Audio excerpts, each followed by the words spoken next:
G'day guys, welcome to the preview. Excuse me, got a frog in my throat. I think I alluded in my review that I wasn't going to bother with a preview of this game, given the really short turnaround. I love the short turnaround, and even though I'm not a huge advocate of Thursday night football, I don't mind it when your own team is playing. So I am thoroughly looking forward to this game. Even though I have, as I've stated previously, I've somewhat clocked off from this season. And there seems to be so many problems. And the club has been under fire this week, and rightly so. They've been copying it from everywhere, externally. And although some of it might be a little bit of exaggeration, I hope internally they are taking things on board and having a bit of a listen and taking it personally. But this is going to be just such a game that I think, regardless of where you sit at the moment with this club, whether you've completely clocked out, whether you're one that said that you're not watching games anymore and you've walked away, I reckon everyone is going to have an eye on this game. It is, it's a must-see. It's a must-see game to see whether this team of ours and this coaching group have it in them to be able to respond. I am kind of... I don't know what percentages is, but I'm thinking I'm 95% sure there will be a really strong response from us physically. I think that's on the cards. I think that was probably one of the biggest talking points to come out of the North Melbourne loss was our lack of physicality and our lack of want to be able to impose ourselves on that game. And I think every team, regardless of where they're at and what form they're in, has it in them to respond strongly. And I predict that we will. Whether that's enough, I don't think it is enough. I think we're going to need more than just the ability to crack in this game to get the 4 points. Because one thing's for certain, Port Adelaide, who can be flaky even at home, they'll be looking to respond strongly as well, given that they had a really disappointing loss against Sydney last week. And that was a really disappointing loss because they had been in relatively good form previous to that. You know, they'd had a very good win at home against Melbourne, who'd been in particularly good form themselves, and they did a number on the GWS Giants away from home. So their form previous to last week had been good. But Port, they do have this tendency to, when they're expected to win at home, they can have a poor one. But I reckon Ken Hinkley is going to have his boys smelling blood for this. And although I think we will respond in the right manner, and so we should, I think it's going to have to come down to more than just that. And whether we're able to sustain that for 4 quarters, and there's no proof. There's no proof throughout this season that we've been able to do that.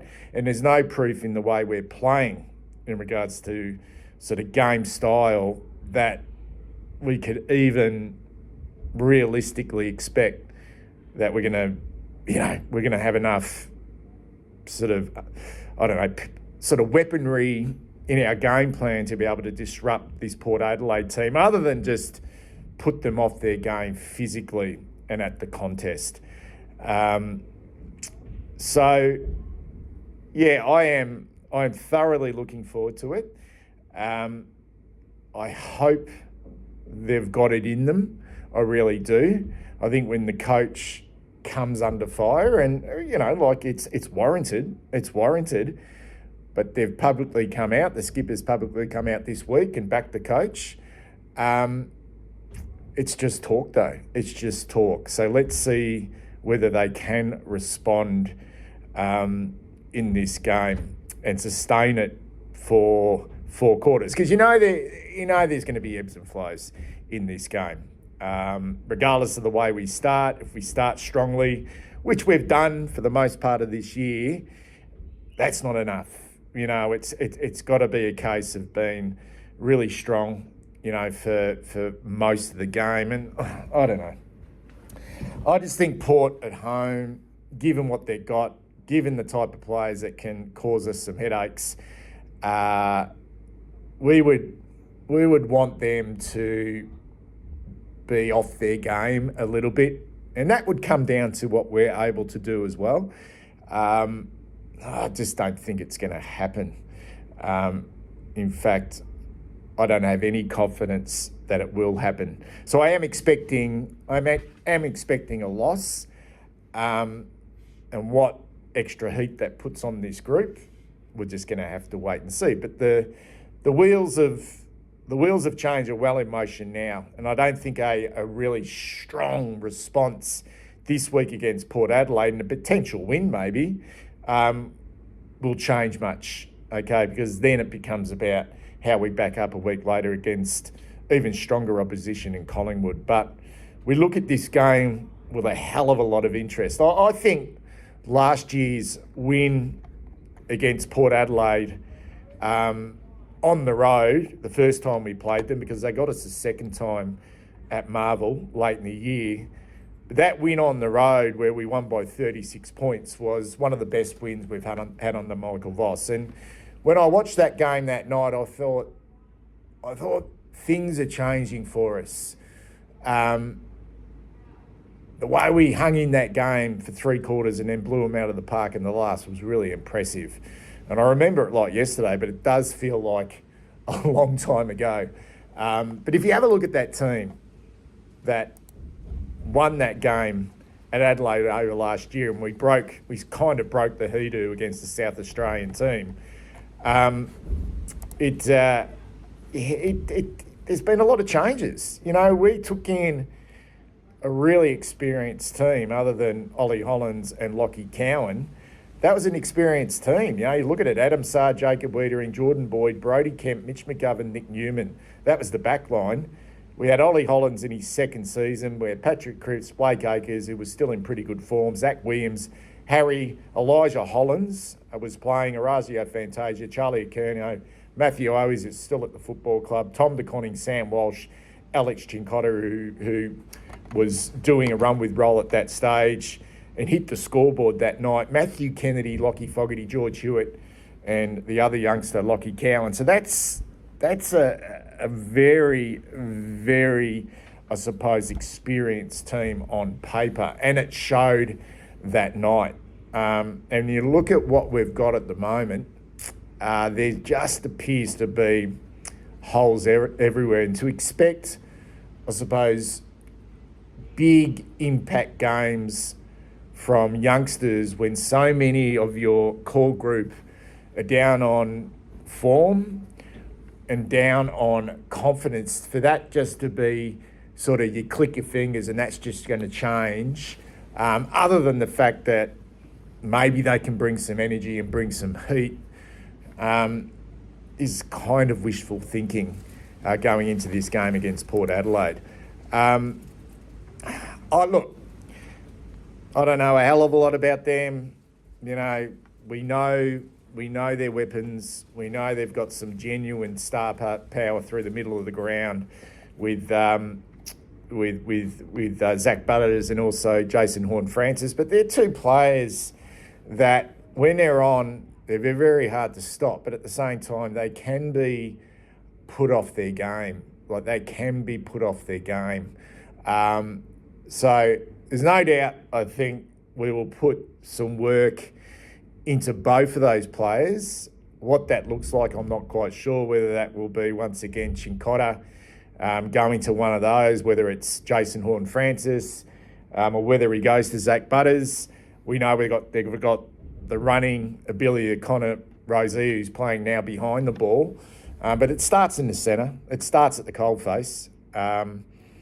And we do know that Zach Butters is, I think, the most fined player in the competition. And as much as he is a game changer and a brilliant player, you can get into him. You can get into him physically and put him off his game. And we know the same with Jason Horne-Francis as well. So, yeah, I'm not huge on just the tagger who doesn't necessarily have any impact defensively. And that's my major concern with what we're doing with Alex Cincotta at the moment. The fact that he's come back from a long layoff means he's probably still a little bit rusty, and we're not getting a hell of a lot from him if he's going to play that run-move role offensively. And the only way you can... There's one thing to try and take these players out of the game, but it's also to make them accountable if we do have the ball and we want to hurt them on offense. So we need to think carefully about that, and whether it's a George Hewitt has a role, okay, on one of those two players, and one takes them out of the game or tries to take them out of the game, make them accountable, but also hurt them offensively. But we just know our midfielders aren't kind of damaging. They're just not damaging like a Zach Butters or a Jason Horne-Francis, because they do have that blue collar sort of plays in the midfield. I know they haven't got Ollie Wines at the moment. He's out of this team. But they got Willem Drew, who plays a really selfless role, which allows the likes of Butters and Horne-Francis and Connor Rozee, whether it's Jay Spurgoyne on a wing, to get to work offensively. I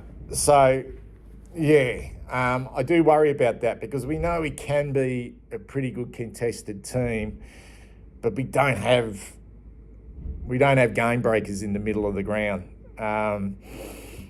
So I'm looking forward to seeing that. What changes we make? We know that Port Adelaide will get Lear back, so they do have that combination of Asava Ratugolea, who's been in reasonable nick with his intercept game, and we know Lear does that quite well. So if we kind of play like we have with our style and our method of kicking that ball in long to a predictable position, whether it's to Charlie Curnow, who the other key forward is, whether it's going to be Mitch McGovern, which I think it will be. Mitch McGovern's more of a hit-up player, but I'm kind of big on this, and I don't think it's going to happen, although there's been some photos released today of the players at the airport. Our VFL team doesn't play until Saturday night, so the players you're kind of seeing at the airport who are part of the squad going across to Adelaide today. I did see Billy Wilson in one of the pictures, or you could see the back of his head.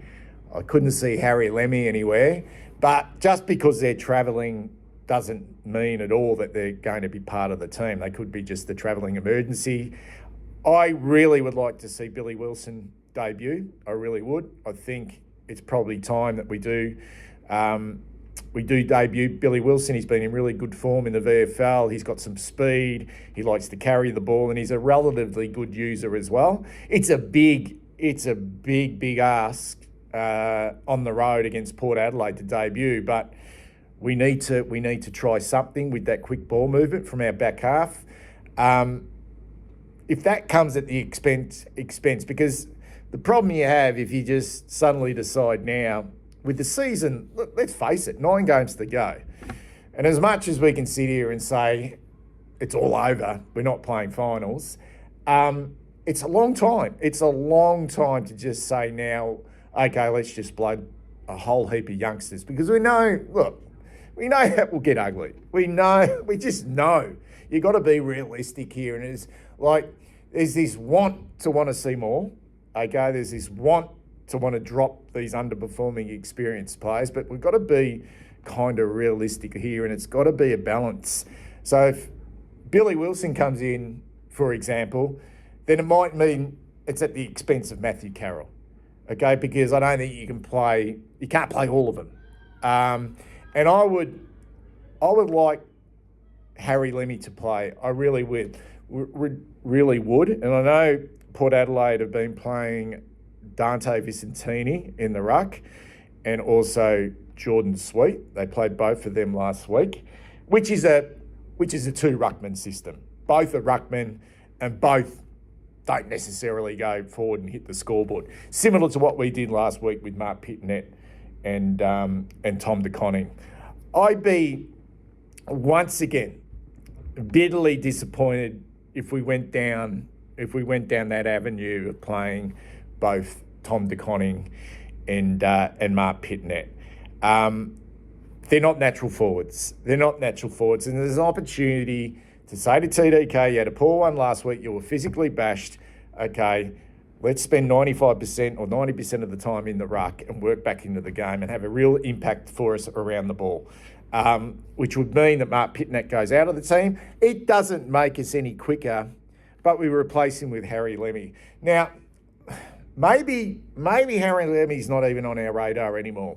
You would think this is his third year on the list, and given that he's been a regular goal kicker in the VFL this year, and he had a poor game last week.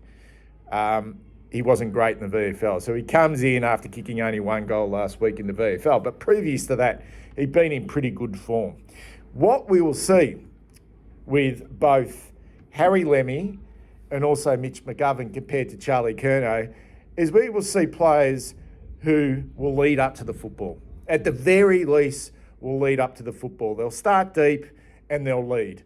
They'll lead up, whether that is leading up to a wing as a get-out, but that is something that Harry Lemmy is really good at. So when you look up, okay, the first thought is, okay, if there's space in front of the leader, okay, that's where we're going to kick it to, rather than this habit, okay, of just always bombing it in long. And I've been kind of critical of Harry Lemmy in the past because he's not a great contested mark for his size at 200 centimetres. But that's probably more around the fact that that's our style of play, isn't it? Our expectation is that Charlie Curnow, when Harry's playing, they're going to take contested marks after contested marks, which is just so low percentage.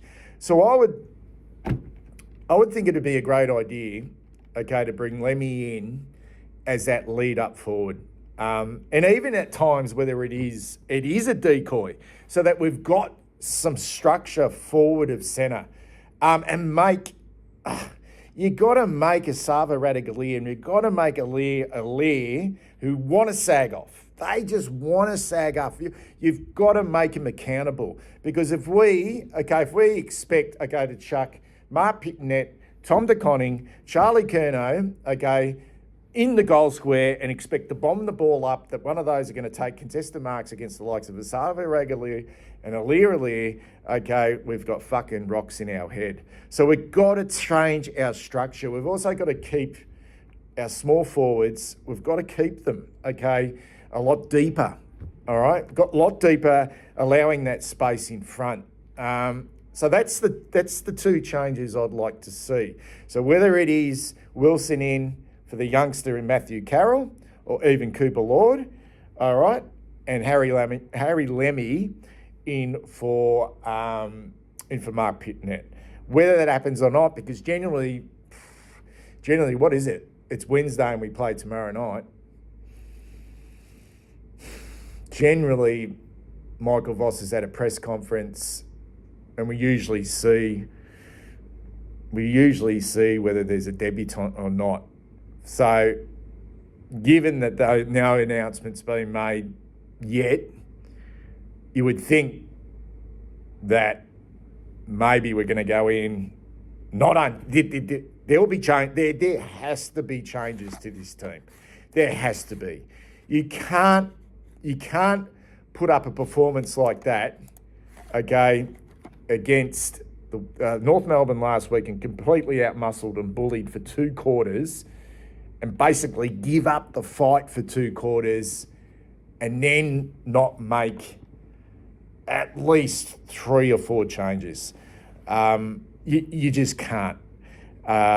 So it will be it will be a big watch come tonight when the teams are announced. But I am hoping they're brave here. I really am. I really hope we are brave, because they need to change it up. They really do, and try something a little bit different. And whether that's trying something a little bit different with Charlie Curnow, because on form, his last 2 games, in fact, his whole season, has been well below par. And if he was with that type of form and that type of performance last week, maybe he's got a lot of points in the bank, okay, which allows him to stay in the team. But that is his performance. That's droppable. That is like, you need to go back to the VFL and find some form.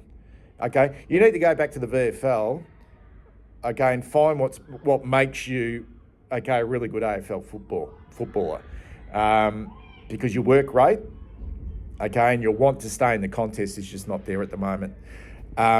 So if that means we need to play him in a kind of a different role and not be so predictable, then that comes down to good coaching. It has to come down to good coaching. So whether that is, okay, pushing Charlie Curnow higher up the ground to a wing, not a number behind the ball, okay, as a floating backman.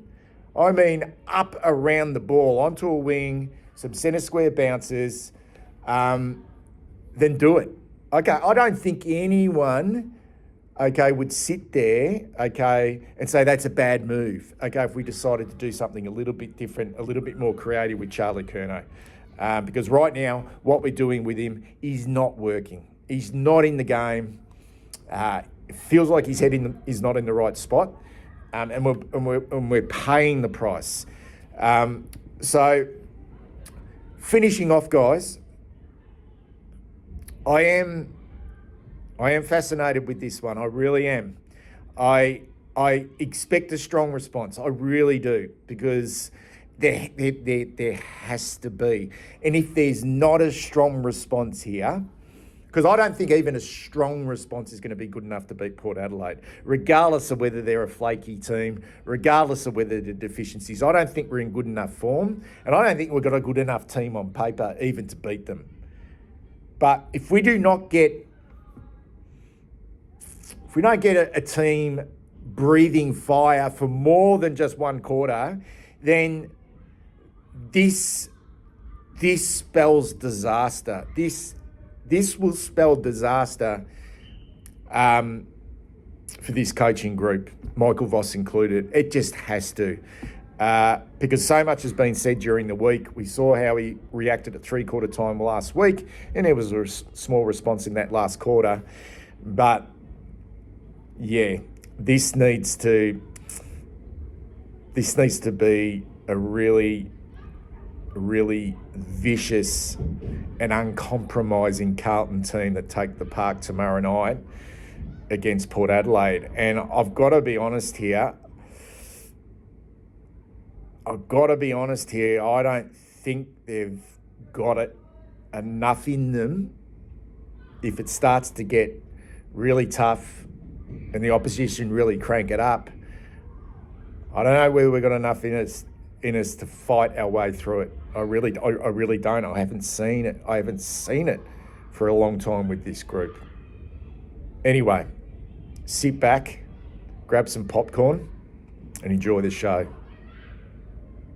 Take care.